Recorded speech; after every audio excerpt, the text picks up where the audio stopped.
Students, in this lecture we are going to discuss some linguistic terms. तो देखिए, इससे पहले हम इन लिंग्विस्टिक टर्म्स को स्टडी करें। आपको स्क्रीन पर एक क्वेश्चन दिखाई देगा जिसको आपको रीड करना है। वीडियो को पॉज कीजिए और इसे रीड कीजिए।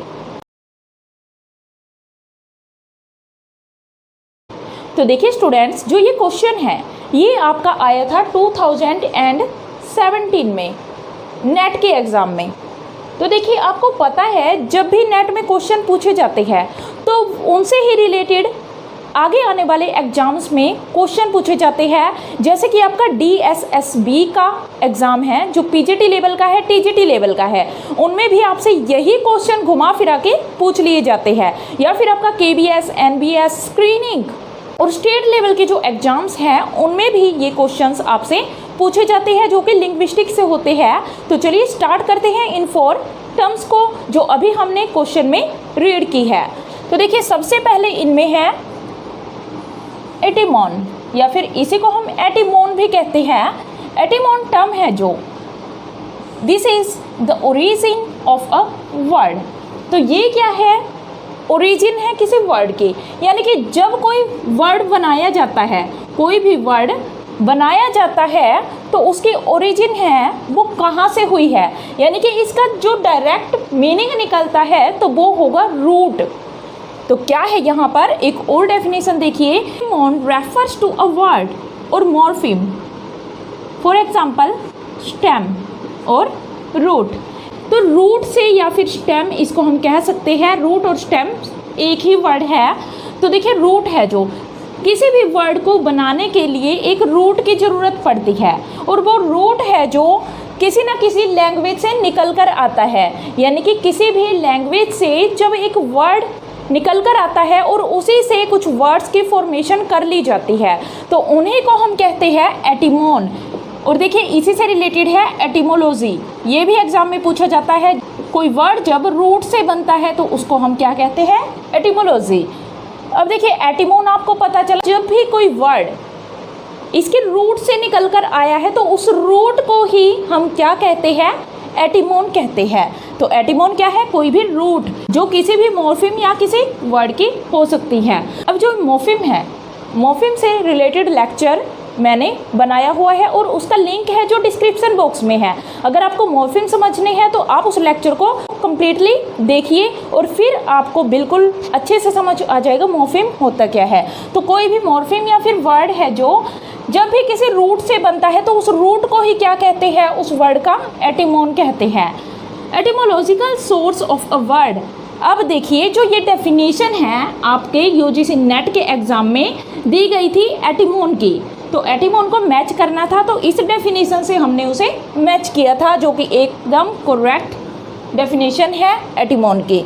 एटिमोलॉजिकल सोर्स ऑफ अ वर्ड, यानी कि कोई भी रूट से रिलेटेड सोर्स है किसी भी वर्ड का, उसको हम कहते हैं एटिमोन। उसके बाद देखिए, इसका एक एग्जाम्पल लिखा है मैंने। फॉर एग्जाम्पल, एक लैटिन वर्ड है सेल। तो ये सेल है, इसका लैटिन में मीनिंग क्या होता है? साल्ट।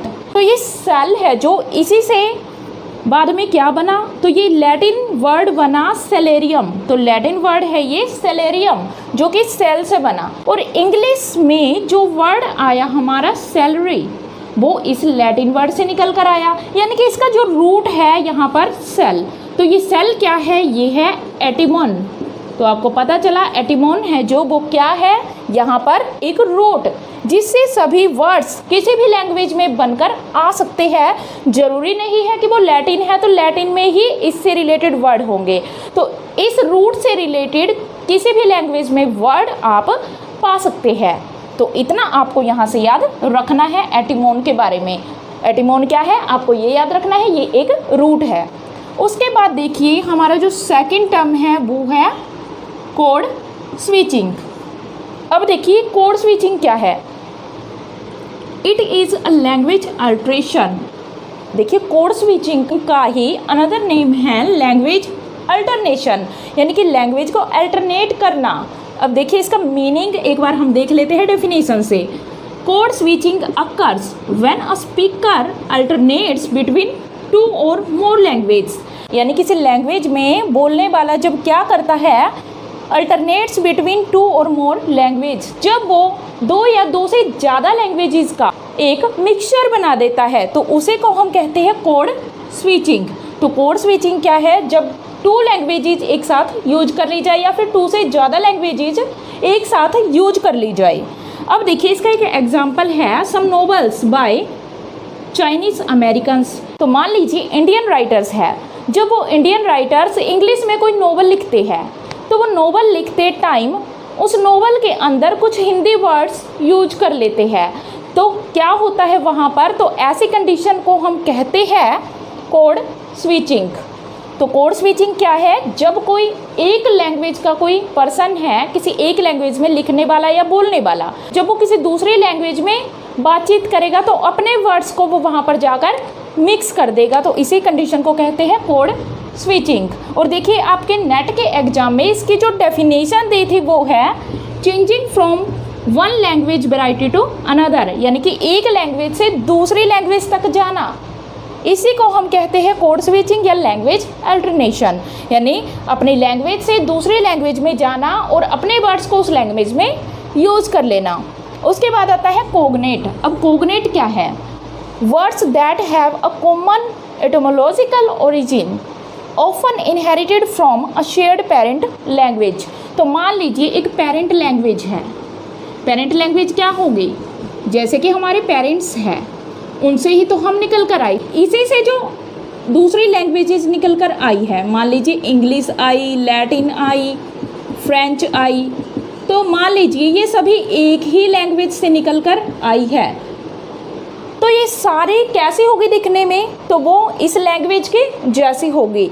एक और यहाँ पर छोटी सी डेफिनेशन है, meaning the words of the same and similar nature, यानी कि कुछ वर्ड्स जो देखने में बिल्कुल सेम होते हैं, बोलने में क्या होते हैं, सेम होते हैं। फॉर एग्जाम्पल होमोनिम्स या फिर होमोफोन्स। होमोफोन्स क्या होते हैं, जब 2 वर्ड्स सेम तरह से प्रोनाउंस किए जाते हैं, यानी यहाँ पर क्या होगा, कोग्नेट क्या होता है, एक सिंपल सी इसकी डेफिनेशन देखें तो वो क्या होगा, words with a common ancestor, ऐसे वर्ड्स जिनका एक कॉमन पूर्वज होता है, यानी कि कॉमन पेरेंट्स होते हैं जिनके।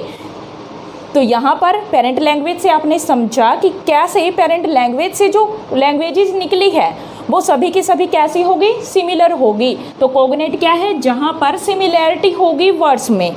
तो ये इसकी डेफिनेशन नेट के एग्जाम में थी, जो इसका करेक्ट आंसर होगा words with a common ancestor. उसके बाद देखिए हमारा 4th आता है प्रैग्मेटिक्स। प्रैग्मेटिक्स क्या होता है, ये आपका कई एग्जाम्स में क्वेश्चन आ चुका है और अब भी ये आगे के एग्जाम्स में आपसे पूछा जा सकता है। तो देखिए प्रैग्मेटिक्स क्या है, the study of meaning in language. ये क्या है, स्टडी करना, किसकी स्टडी करना, किसी मीनिंग की। मान लीजिए कोई वर्ड है, उस वर्ड का मीनिंग क्या निकल कर आया, उसका अर्थ क्या निकला। तो देखिए एक सेंटेंस है यहाँ पर, if you eat all of that food it will make you बिगर।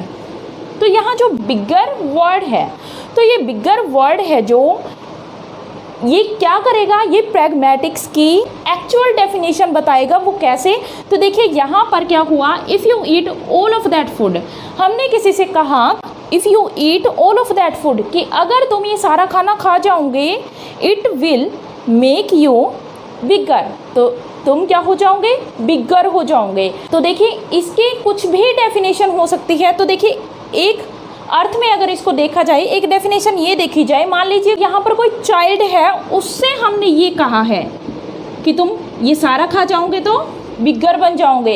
यहाँ बिगर का अर्थ होगा, हम किसी चाइल्ड से बोल रहे हैं कि अगर तुम ये सारा खा लोगे यानी सारा फिनिश कर दोगे तो तुम जल्दी से बड़े हो जाओगे। तो एक मीनिंग हमारा ये निकल कर आया और दूसरा मीनिंग यहाँ पर क्या निकल कर आया, मान लीजिए हमने किसी अडल्ट को कहा ये, तो मान लीजिए हमने किसी चाइल्ड को ना कह के हमने किसी एडल्ट को कह दिया ये, या फिर कोई भी हो सकता है जो बड़ी एज का होगा चाइल्ड से, हमने उससे कहा कि तुम अगर ज़्यादा खाओगे तो तुम बिगर हो जाओगे। बिगर मीन्स यहाँ क्या होगा कि तुम फैट हो जाओगे। तो यहाँ बिगर का मीनिंग देखें तो अडल्ट के लिए यूज किया गया है तो यहाँ पर फैट होगा, पर यहाँ पर चाइल्ड के लिए यूज़ किया गया है तो वो क्या होगा, ग्रो अप करना।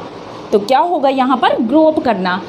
अब देखिए, जब हम क्या करते हैं, इस वर्ड की स्टडी करेंगे, यानी कि जब हम किसी वर्ड की स्टडी करेंगे उसके मीनिंग की, कि ये मीनिंग है जो किसके कॉन्टेक्स्ट में कहा गया है। कॉन्टेक्स्ट क्या होता है, अब बिगर वर्ड के साथ जो भी वर्ड्स यूज हुए हैं वो क्या होगा, कॉन्टेक्स्ट होगा इसका। यानी कि जो ये सभी वर्ड्स हैं, इनके लिए जो ये बिगर वर्ड यूज किया गया है उसकी स्टडी करना कि ये बिगर वर्ड सही है इन सब के लिए या नहीं है, इसी को हम कहते हैं प्रैग्मेटिक्स। तो देखिए, इसकी जो एक्चुअल डेफिनेशन आई थी एग्जाम में तो वो थी ये, rules governing the social use of language, यानी कि कुछ ऐसे रूल्स जो क्या बताते हैं, सोशल यूज किसी लैंग्वेज का, किसी भी भाषा का सामाजिक रूप से हम यूज कैसे करते हैं, तो उसी को हम कहते हैं प्रैग्मेटिक्स। तो इस तरह से आज हमने जाना etymon, code switching, cognate and pragmatics. तो आई होप आपको ये लेक्चर समझ आया होगा, अच्छे से आपने कॉन्सेप्ट को समझा होगा, और ये भी लिंग्विस्टिक टर्म्स आपके आने वाले एग्जाम्स में हेल्पफुल रहेगी। तो अगर आपको ये चैनल अच्छा लगा हो तो चैनल को ज़्यादा से ज़्यादा लाइक कीजिए, सब्सक्राइब कीजिए, शेयर कीजिए, एंड कमेंट बॉक्स में ज़रूर बताइएगा कि आपको ये लेक्चर कैसा लगा, और इससे रिलेटेड कोई भी टॉपिक आप करना चाहते हैं तो कमेंट बॉक्स में आप बता सकते हैं। Thank you.